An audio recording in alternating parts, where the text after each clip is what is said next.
On the count. The U.S. prison system incarcerates approximately 2.5 million people, the highest number of any industrialized nation, while prisons remain the fastest growing industry in the country.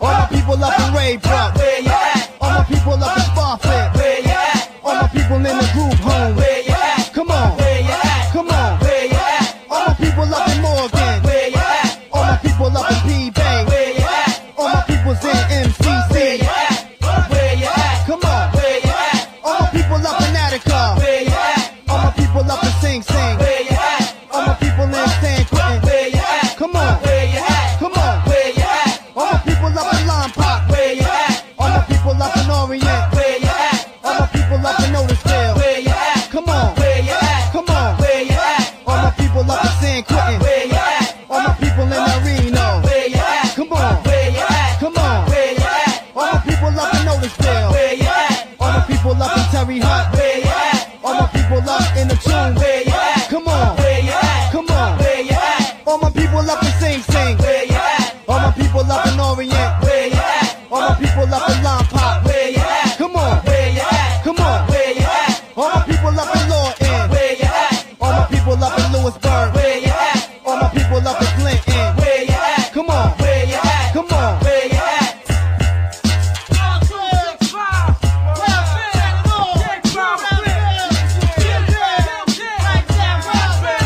Yeah, all my people up in Attica, where you at? All my people up in Raybrook, where you at? All my people up in Marion, where you at? Come on, where you at? Come on, where you at? All my people up in Rikers, where you at? All my people up in Jackson, where you at? All my people up in Greenview, where you at? Come on, where you at? Come on, where you at?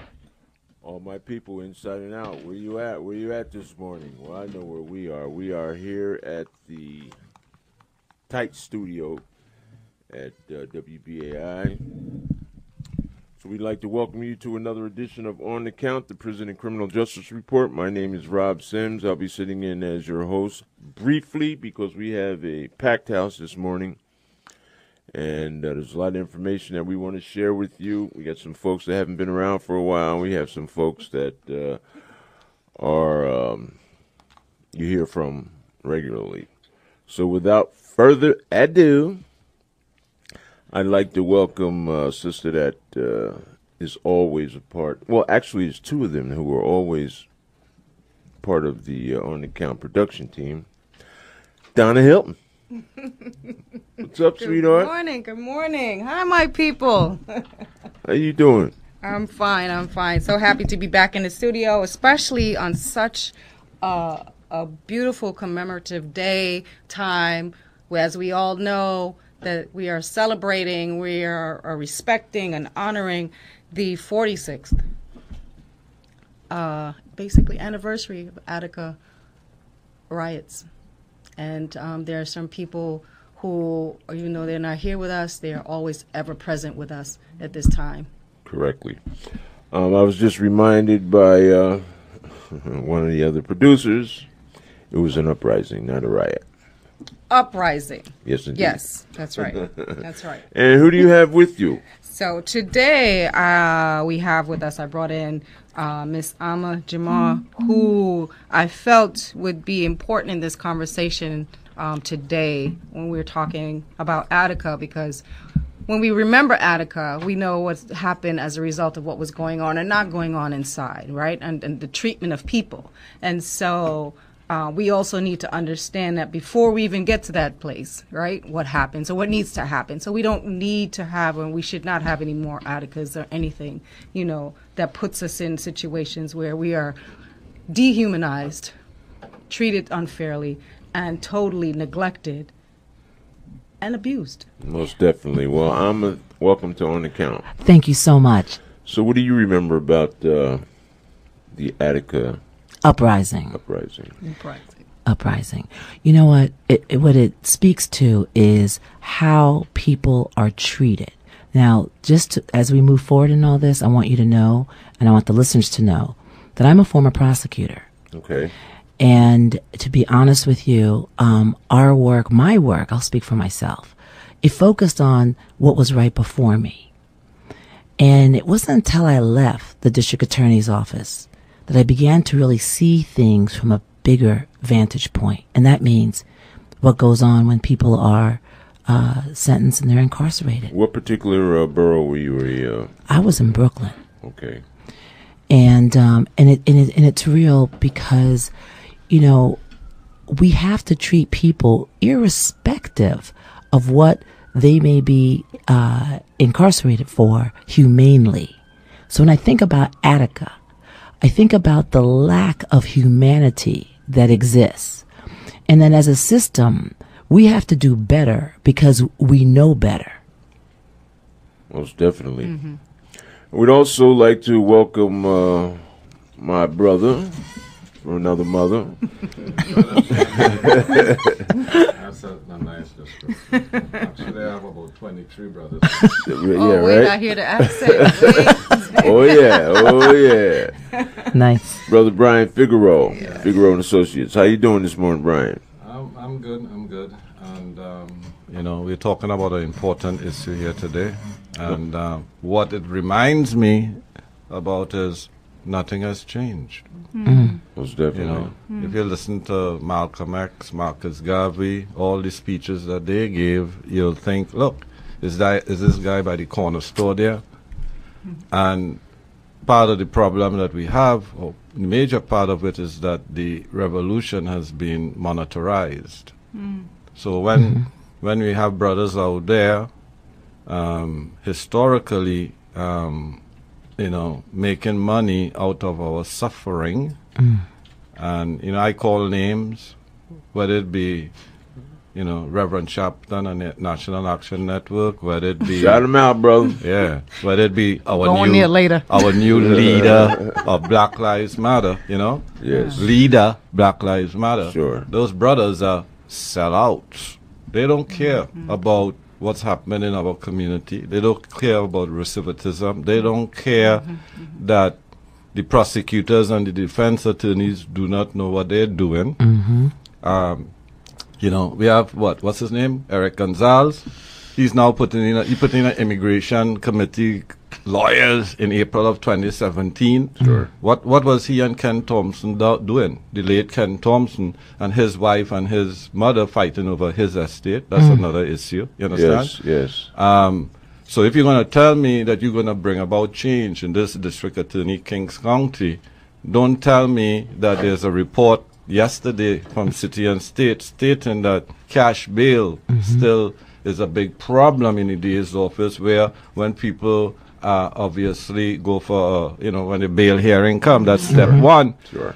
Brothers in a $500 or $600 Right. or $100, and then on top of it, mental illness. That's right. You understand? There's serious Oh, yeah. mental illness in our community, all communities.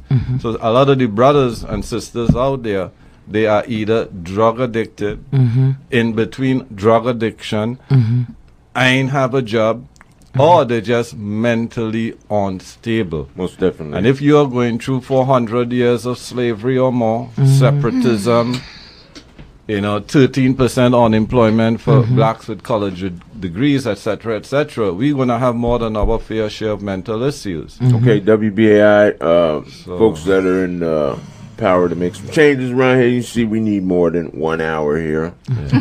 So, Donna, what led up to, for our listeners who don't know, September 9th Yes. is when it really kicked off. What led up to the Attica uprising? Well, I think most of our listeners know that I spent 27 years in prison. And to your point, is that this is the behavior, right? Or lack of behavior is still happening. And so, you know, what was going on was that our people, our brothers at the time, were not being treated humanely. To Ama's point, you know, there was no programming, you know, visits, phone calls. Just even communication with family and friends was not happening. And they wanted to be heard. They knew, and it's happening now. It's happening across the country, actually. They call that actually torture. It is torture. They were being tortured. And what's going on right now, and what I found, because I was just visiting the prison where I come from, Bedford, Friday, you know, and you know, the women were relaying to me how oppressive it has become. And it has become more oppressive because, number one, this great escape that happened, right, a year or so back, is being blamed on the people that are incarcerated. Sure. So, and I just want to be very clear, and I'm going to say this in front of our former prosecutor here, that when people are sentenced to prison, but I mean, the level of guilt or no guilt or whatever, your first thought is, I want to get out of here. I need to get out of here for whatever reason, right? And so we know that it should be the understanding that people always want to get out of prison by any means necessary. And so it's the duty or the responsibility of those that are running the prisons or whatever say, well, no,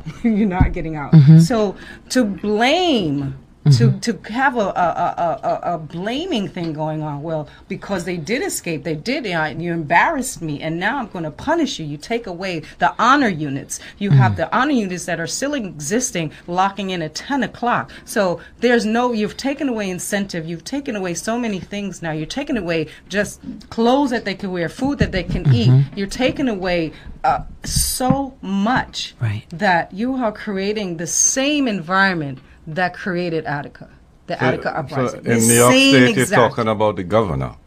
Why don't you call out the governor? Why don't you understand? I'm calling him out. Cuomo is he's repeating it. New York City. All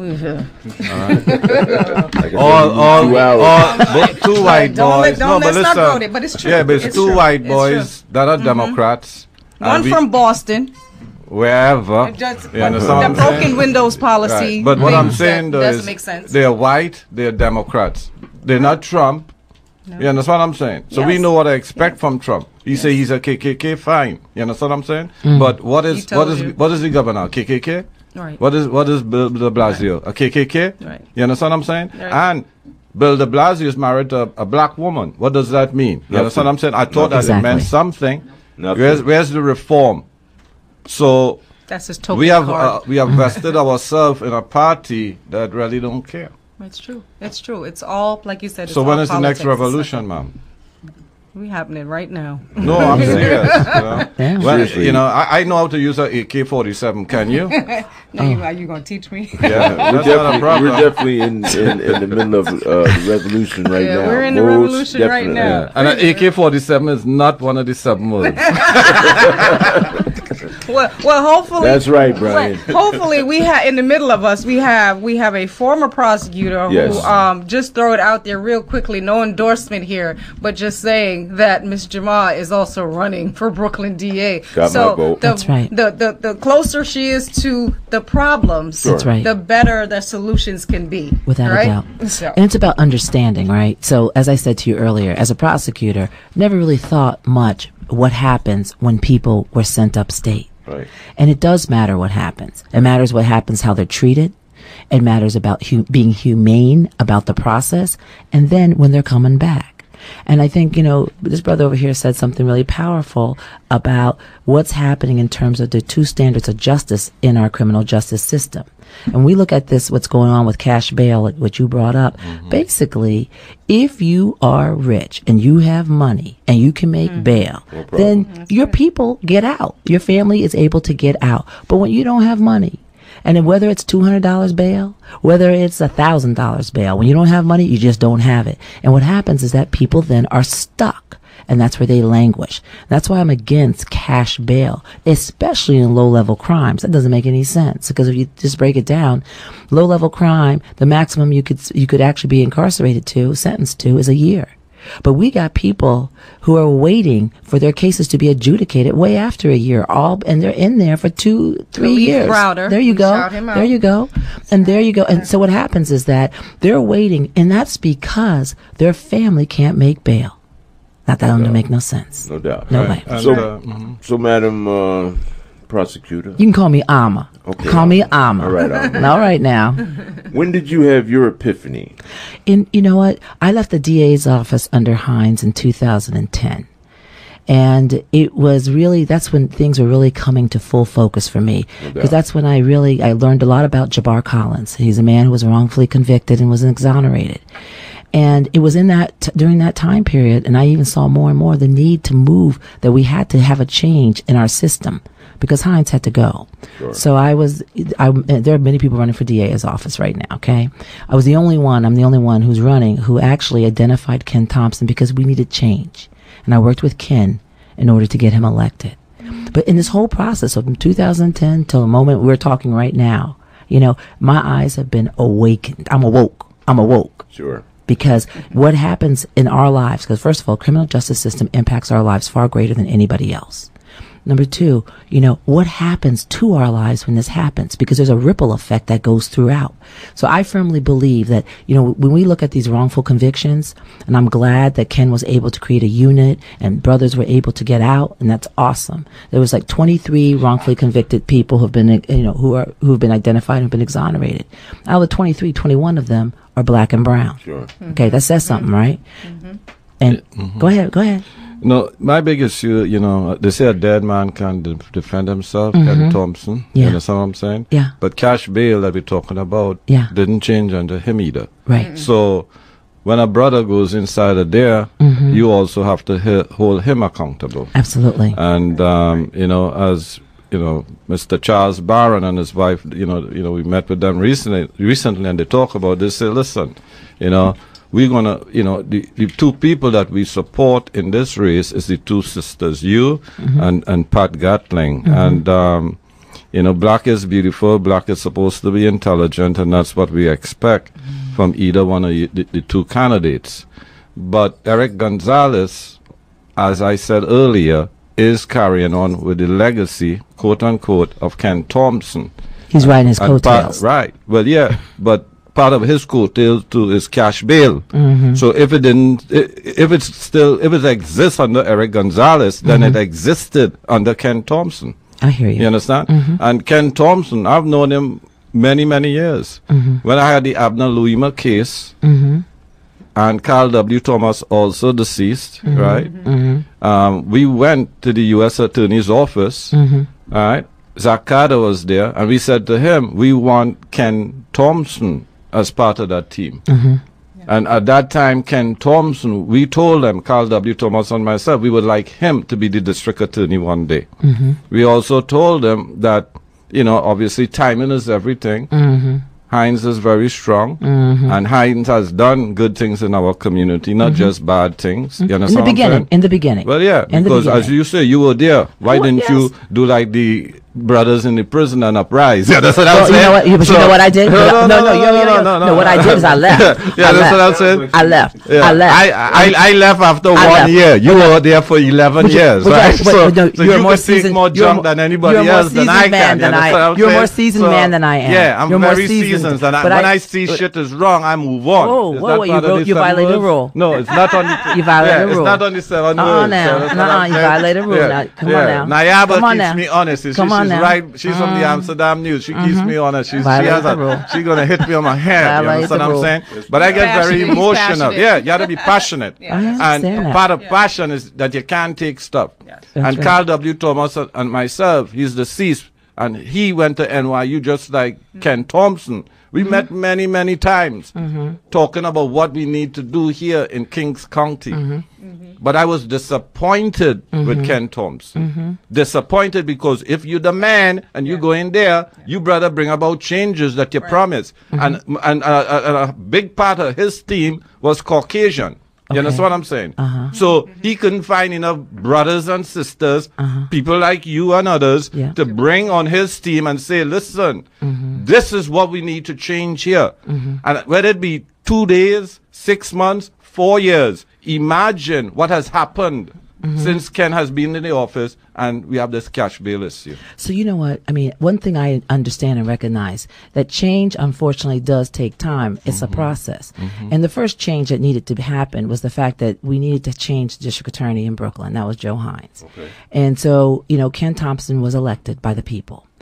And when this is a big race, and I keep it real, there are a lot of people running in this race. Everybody is running with supportive of Joe Hines, and some of them are still getting support from Joe Hines. So that's a big concern for me when I think about reform and moving forward. Okay, and even my sister, and I'm glad she's running because I think there's power in that. You got 2 black women running for district attorney, but one is being supported by Joe Hines and the other isn't. That's me. Okay, so when I think about wrongful convictions, just to go back to that, it's important that we have a robust unit that reviews these convictions, right? But we got to take it a step further. And this is the one thing that the acting DA is not doing. He is not holding people accountable for that. And that's real. You've got to hold prosecutors, the detectives, NYPD, you have to hold people accountable because the criminal justice system has to be held accountable for what happened. It's not good enough that people have been identified and they're out and they're exonerated. That's not, we got to do more than that. It's deeper than that because they deserve their justice, and that impacts our criminal justice system because without accountability, we have nothing. No doubt. Donna, moving forward, what has changed since September 13th, 1971? Before I even say anything, I just want to just bring George Jackson into the space and just honor him in this moment because it was the murder of George Jackson that really set things off, right? And we don't want to continue that. We don't want to see that continuing. You know, in all honesty, as I always keep it honest and authentic as possible, right now I don't see much difference.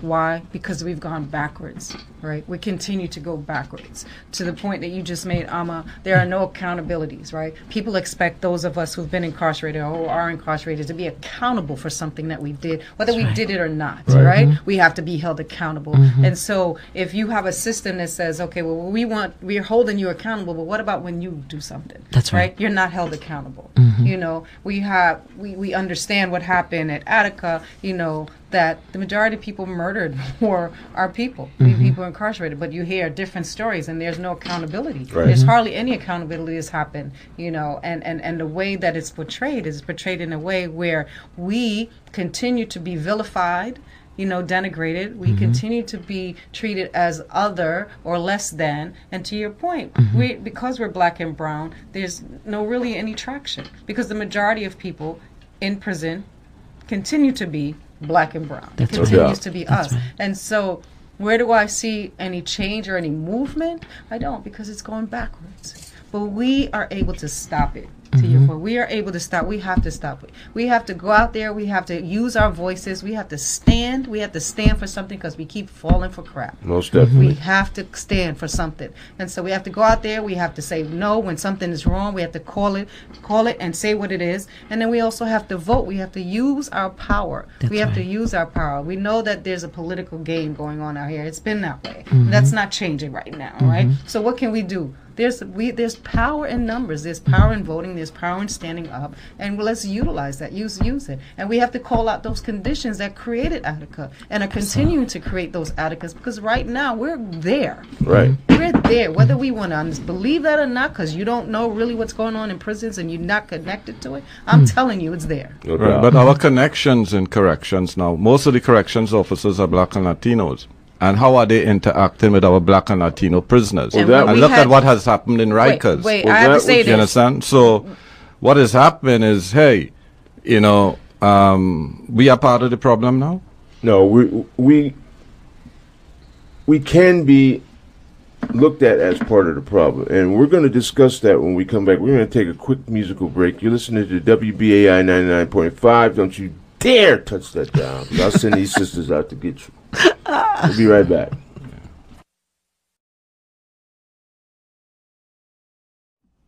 So I just want to kind of round things up, right? You know, that we have to be very mindful. We have to be ever present, right? And some of those mindfulness things and present things right now, we have to remember the sisters, right? That's right. You know, everyone that knows me knows I stand for the women. I'm always going to stand for them, right, wrong, or indifferent. All right, we have to bring those stories out and their voices out, and for them to be visible because we continue to be silenced and marginalized, right? So I want to bring the sisters out, the suffering that the women are going to continue going through. And Eve, to your point about Cuomo, supposedly giving these commutations and clemencies and stuff, that is not true. We know that's not happening. It was put out there and for the larger John and Jane Q public to see, like there was some movement going on, but I'm here to say there's no movement going on. That's a lie. Nothing's happening. We still have women and people and men languishing in prison who have been there for exorbitant amounts of times. I have a very good friend who's been in there since 1979 at the age of 17. Right? And my conversations with is when do we revisit those people? When do we now say, who are they now? Where are they now? Yeah. Why are they still there? Right? And to the other point is people are getting out of prison. And what do we do with them, right? What happens when they come out? Do we just throw them out? I spent 27 years. If I didn't have my attorney and my the mother of my heart, Sister Mary, there for me, I was thrust out after almost 30 years, and I had no clue about anything, right? And with the conversations that are going on about closed Rikers right now because of the conditions that continue to happen that created Attica, that brought that out. We have a facility that was once a plantation, basically, right? It is really still a plantation, right? And it's very cruel and very horrific. I like to your point, Brian, about the brother that burnt up in his cell basically from the heat, and he did not get any care, no health, and there are people dying every day. For Khalif Browder, who came out committing suicide because he couldn't deal with the trauma he went through for 3 years, right, in solitary confinement, and his mother died from multiple heart attacks because her heart was broken, right? And so we need to bring those people ever present, those situations ever present, and keep them right here. This is what we stand for. That's what I stand for. So let's talk about that. Let's bring that in there, and let's start saying her name, right? I'm going to start by saying Rosalind Smith, Teresa Holland, Valerie Gator, Pamela Smart. I'm going to start by bringing them right into this space and bringing them, making them present, And brother, they're men that you bring them into the space. Let's think about them. Let's focus on that, because that's what we're talking about. We're wrongful convictions, or even if a person is guilty. But how do we treat people? Yeah. How do we start treating people? Why does a place like Rikers exist? Why does it exist? Why does it treat people the way it does? Why do we have people languishing there about bail? I'm going to shout out the Brooklyn Community Bail Fund, because we're working on that. That's right. To how to stop that. How do we're bailing people out that can't bail themselves out. We don't want that. Yeah, but you're not supposed to be doing that. No, right. But so New Jersey doesn't have no cash bail system no more, right? No more. Okay, so why not the glorified Kings County, the largest democratic county in the country? And I was reading a book, Becoming Mrs. Burton. I have it. All right, you have it there? Okay. That's my friend. All right, so what does she do? She goes to the prison, sisters coming out, and she puts them in a place to stay to keep them away from drugs. A new way of life. All right, a new way of life. Yes. So, there are things that we can do. And maybe we're too dependent on the politicians, but we're supposed to be dependent on them because we put them there for a specific purpose. You understand? But what we also need is more volunteerism in our community. So those who like to talk about the issue should be part of the solution and volunteer. Whether it be a room in your home or what have you, these sisters and brothers that are coming out and not getting jobs, they can't start a business, they don't have capital. Even those who are outside can't start a business, they have no capital. So when you look at the enormity of the problem, you really need an army, and that army is us. But who's going to give us that leadership, ma'am? You understand what I'm saying? Because leadership is one of the big failures that we have. How do we groom leadership? You understand? And the right type of leadership. And whether it be the Working Families Party, which is a white liberal party made up of white leadership, pimping the unions, you understand what I'm saying? We have to call them out, because what the WFP is doing with all the candidates that they endorse now, including Eric Gonzalez, is, telling our people or giving us leaders that they're saying, look, take this leader.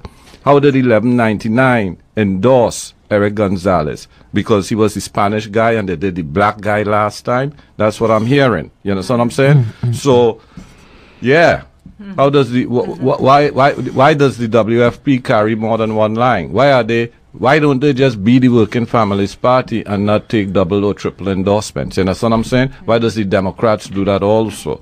So there's no opportunity for leaders to rise, because those that who are rising, the WFP have a sledgehammer. Yeah. The unions have a sledgehammer. Yeah. So the unions have a role in terms of getting us fair wages.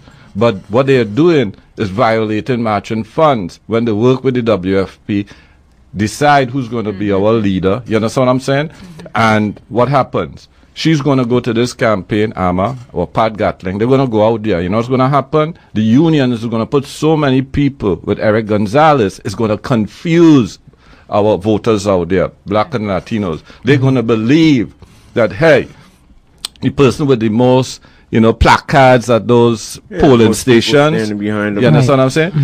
Is supposed to, they know what they're doing, therefore don't go with the two sisters. You understand what I'm saying? So that's a big issue. The WFP, you understand what I'm saying, is a problem. The Democrats, they are, both parties, they are problems. I find all those WFP candidates, they probably have one consultant firm that is working with them. You figure out who's the consultant firm. Follow the money. You understand what I'm saying? Well, and whether it be you, Amma, or Pat Gatlin, who get into that DA's office, you all should do an investigation. You understand what I'm saying? Because this has taken away democracy from our community. And when I see brothers and sisters come in and they talk to our Caribbean American weekly people, or they come on the radio, I feel sad, because these brothers and sisters don't even know that the system is rigged, that he ain't winning because, hey, it's a money thing. Who's going to win? Yeah, and folks with the money and the folks. Yeah, and the U.S. Attorney's Office. What's the first thing Trump do? The investigation against the mayor and Trump guy. What's his name? You understand? All of those fraud investigation by what's his name, Baraka, the U.S. Attorney's Office. Preet, yeah. Right, that's no longer there. So they rigged the system. Right now they're probably recording this program to come against all of us, but that won't be the first time. You sure? And no one who has come on your show has been indicted for standing up for their rights, right? Hey, that's what we want. We want people to get indicted for standing not up people on your show, though, right? Okay, all right. So Donna, yeah, if Brian had made a point about holding, without, I forgot how you put it, Brian, but leaders are being held back. Yeah. All right. So now, in terms of Attica being revisited, we have some leaders that perhaps were inside during those times that have firsthand knowledge of what was going on, how it culminated to an uprising. How can we get some of those folks to the table? Well, yeah. What's interesting is that we're talking about leaders and how do we get the leaders. So I'm looked at as a leader, right, in this movement for women. And I spoke at the march, right, on Washington. What's happened since then? I've been vilified. I've been, there's this story that's created for me, like one article that people have gone, like this, not a truthful article, like whatever, painted this picture of me, created a narrative that is not mine. Right. So that's why I continue to stand in my truth and to tell my own story. This is my voice and it's my story, and I'm no longer allowing anyone to tell my story and to create a narrative for me that's not true. And so, for those, we have them here. We have those leaders, right? And you're right, Brian. You're right that we don't get the opportunity to be out there. You continue to hear those others. And you're right. Some of them are really selling out. And I do have a problem with that. I think that's why I don't, make too many friends in this, or, all these things going on behind my back. But I'm going to stand in the gap.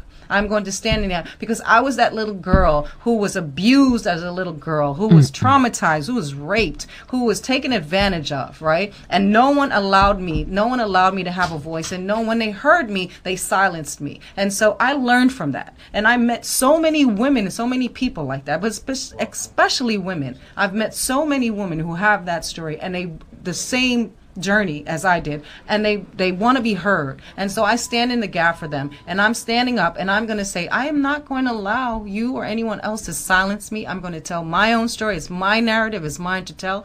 And we have those leaders, and we need to get out of our own way. We need to get out of our own way. That's the simplest way I can say, get out of our own way, so we allow those people, us, who have lived the experience, who understand it, who's been going through it, to say it and to stand up and to let you, people like Alma know, people whomever know, hey, this is who I am, this is what's going on, right? So there are many leaders out there.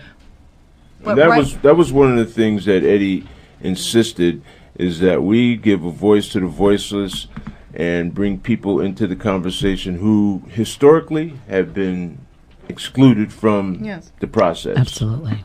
And we hope we continue to do that here at On the Count. And Nayaba wants to say something. I think about people like Baba Herman Ferguson, who was in prison for many years because he was an activist, really. Went into exile in Guyana, came home, ended up doing 7 years, I think it was. And then Ilan Baybrath and Sonny Carson said come home because there's work to be done. He came home, did his time, and hit the ground running. And people like the Jericho movement were formed, and they keep working to get incarcerated folks and former incarcerated folks help. So every year, for example, you have the political prisoners dinner by the Malcolm X Commemoration Committee with women like Dequi, Pam Africa, Ramona Africa. You have Eddie Conway. You have, when Geronimo Pratt came home, he was working still. You have all these examples of people who went away, was sent away, came home and hit the ground running, and continued to try and help the brothers and sisters behind the wall. Did not forget them. Could have done anything else. But Sekou still does the work. Eddie Conway, Pam Africa, Ramona Africa. These folks are engaged. I'm trying to tell the wider community what is going on, because most folks don't know. Unless you're in this circle. That's right. Have no idea. I don't care. I know. So they keep it fresh and front of center. And I really echo that, because I've been fortunate and blessed to work closely with Shabaka Shakur and Jabbar Collins. And, working with these brothers and other members of the wrongfully convicted community has really wakened me up to a level where I'm looking at what I can do as the next district attorney. And that's why I talk about this independent commission, which is so critical, because I believe that it's one thing to read about something from the up top, from a white ivory tower, but you've got to get the real information from the ground up, and people who are actually living it and understanding it, and they know really, because people will say one thing, but what goes on the inside can be totally different. So we need to have truth in this. And that means, and that's where I keep talking about accountability, because I believe that once prosecutors, people who are part of the system that wrongfully convicted people, are held accountable. And I've been told my concept, my belief is naive. That's what the acting DA told me. Other leaders have said that it was disingenuous at best. I'm thinking, really? Well, how do you just not do anything? So it is important about holding people accountable. And what Brian said also about leadership. I'm not a politician. I know I'm running for office, but I've never been in politics. I've always been a part of the community. This is a roadmap for me in order to become district attorney. But what I have seen is that the people you think have your back, they don't, because it becomes self-interest. So you have to be reminded by the people who are living it, the people who have been there, because I think they ground you, and so you can't forget. So just as a brief example, when Ken was coming into office as district attorney, one thing I said to Ken, I said, listen, you've got people who are prosecutors have to begin to understand that the people who they are prosecuting are people. You have to start understanding that they are just like me and you. And that when people start actually understanding there's a humane process of how we identify each other, it's critical. So I said, you need to send some of these lawyers, these prosecutors, young prosecutors and old prosecutors, send them to Rikers Island. Let them see, because in order to see it, you feel it. And then I'm hoping that this is going to make a difference, because if not, trust me, it becomes another folder that's on the floor with some papers, but they don't realize that therein lies the liberty and the freedom of other people, and that's somebody's son or somebody's daughter. Okay. Yeah, but listen, that's, when Reverend Chapman went to prison, he said, listen, everybody inside of there telling me they didn't do it. You understand what I'm saying? Of course. And I have walked in my community. I've seen the Crips, the Bloods, how they, they treat our black women. I know that they commit crimes in our community. You understand what I'm saying? And if they commit crime, and if you go and you talk to the people in public housing, NYCHA housing, they will tell you that they are scared about their own homes. Of course. So if you tell me, brothers and sisters, or you tell any prostitutes, go over there, how about the victims of crime? So we have to keep stuff real. You understand what I'm saying? So that these brothers and sisters who are committing crimes, you have to find another way out of your economic situation. And crime in a family is cyclical. It's from one generation to another. I spent one day in prison here. Were you formerly incarcerated? Yeah, for one day, yeah. You made jail. And I made jail, right? And a brother was inside it. I'll never forget. He was saying, listen, I want to stop smoking marijuana. But when I go home, my mother, my father, my uncle, everybody saying, take a spliff, not take a, take a, they say it. You know what I'm saying? And what he's saying is, look, not even my family could help me because my drug addiction continues because of my own family. You understand what I'm saying? So, yeah, people have to be punished who are guilty. That's how we have a civilized society. Unfortunately, poverty, economic issues is a big problem. The other is, obviously, there's a class issue, class distinction. So, so when white people say, okay, it's not civil rights, social justice, they have a point, and we need to, expand our army and include some of these white folks. So you see, Miss Burton, that you spoke about the book, you understand? Make sure you read the book. And she has so she has a, right, okay, so she has a very solid point. Yes. That we need to go out there and volunteer. Yeah. And the defense attorneys, those are the ones responsible for defending.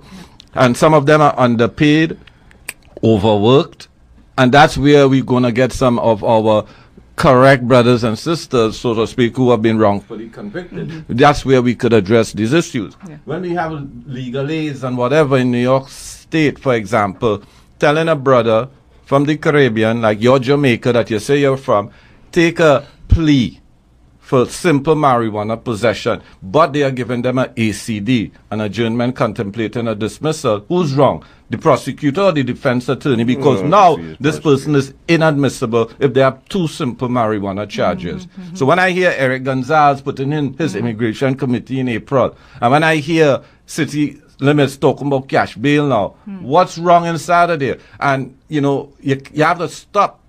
I mean, I told you the dead can't defend themselves, but Ken Thompson needs to tell me, reach out to me some way, this brother, and tell me why Eric Gonzalez have this cash bail system, which is under your administration. So he wants to take credit for continuing whatever Ken Thompson did. So you're going to have to take credit for things that Ken Thompson should have done but didn't do. And I met Ken Thompson many times after he's elected, and I didn't say anything. And you say, oh, yo, Brian, give me a call, but whatever. And when I tell my people, give him a call, he need him answering phones. You understand what I'm saying? So, and what is people telling me on the street? Hey, his whole team is white folks. Maybe it's the WFP people, I don't know. Maybe you all need to investigate this WFP as we spoke about. So if you really want to bring about change, change is not only yeah. Change is the work you do. Action. You understand? It's action. That's why I'm talking about this lady, Miss Burton. You understand what I'm saying? She is going out there, meeting the ladies coming out of prison, giving them a halfway house so that they can't go out there and be hoes. You understand? That's not one of the 7 words. Yeah, but that's what they do. When they are crackheads and they go out there and for the addiction, they go into prostitution. You understand what I'm saying? So if we want to stop these women that we love, black, brown, white women, whoever is on drugs, because the drugs is in their community too, we have to be compassionate. And we can't wait for no elected official, district attorney, borough president, mayor, whatever. Well, we the people have to take power. Well, when I'm sorry. And with that said, we only got a couple more minutes left. So what we're going to do is wrap it up here. I'm going to play a little bit of music, and then when our guests come back, they're going to give you some parting words. Do not leave. And what I went through there, and now even being out here. So I'm always focused and centered on that. And I will always remember the women, and I will continue to say their names. And I have to shout out Judy Clark. And so with that, I will continue to be who I am and to be the leader that I have become. Well, thank you, Sister Anna. Okay, this is Amma, and listen, September 12th is real.